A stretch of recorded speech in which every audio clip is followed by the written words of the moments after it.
guys, today we're looking at solving inequalities with letters on both sides. Our learning intentions for today are by the end of this lesson you will be able to solve inequalities where letters are on both sides of your inequality sign. Okay, so what do we mean? This means that there is a letter on both sides of your inequality sign. To solve this, you are going to use the same principles you've used before when your sign is an equal sign. Just be careful what you do with your inequality sign if you are dividing by a minus. Let's have a look at an example. Question 12.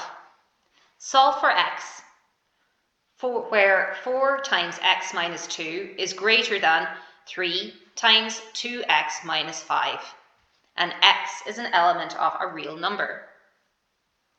To solve for x in this case, the first thing we must do is expand our brackets, i.e., if there is a number outside your brackets, multiply everything inside the brackets by this value.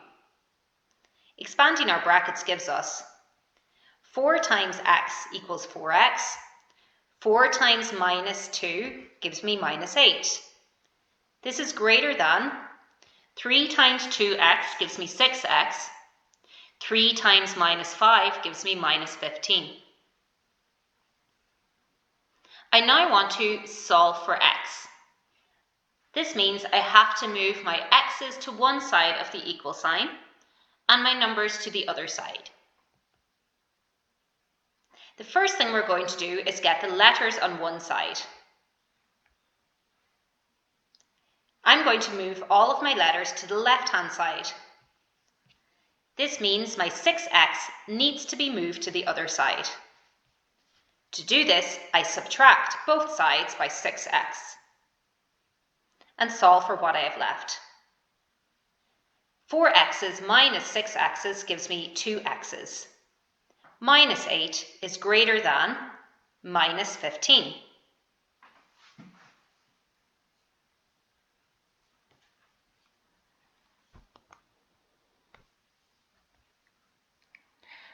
We now want to get the numbers on the other side.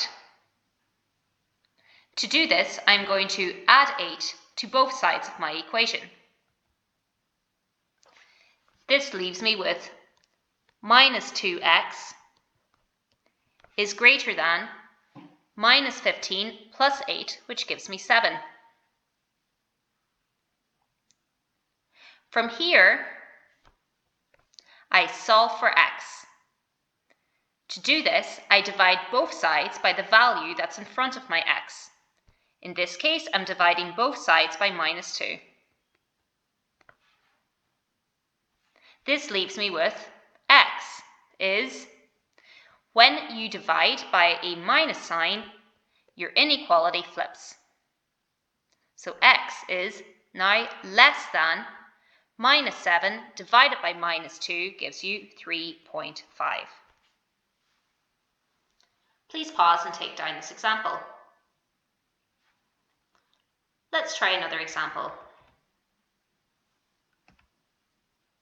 Solve 5x minus 3 is greater than 3x plus 5.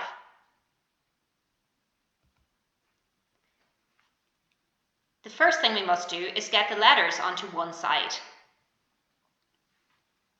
I'm going to move my letters to the left-hand side. This means my 3x needs to move to the other side of my equation. To do this, I'm going to subtract both sides by 3x. And solve for my remainder. 5x minus 3x gives me 2x's. Minus 3 is greater than plus 5. I now need to get my numbers to the other side. This means I have to move the minus 3 to the right-hand side of my inequality. To do this, I add 3 to both sides.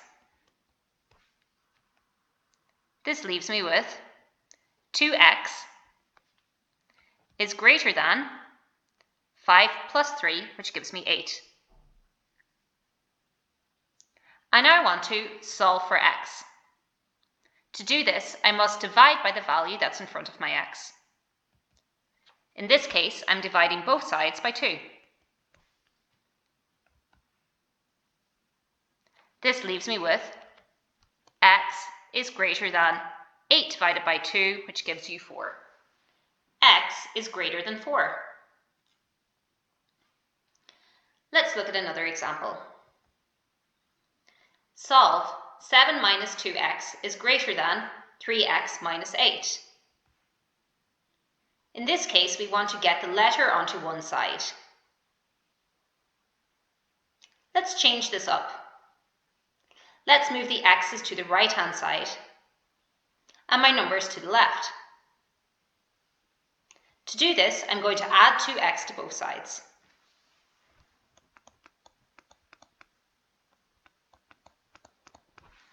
This leaves me with 7 is greater than 5x minus 8.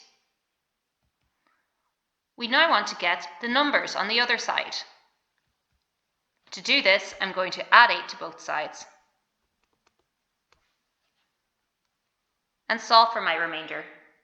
I'm left with 7 plus 8 gives me 15 is greater than 5x.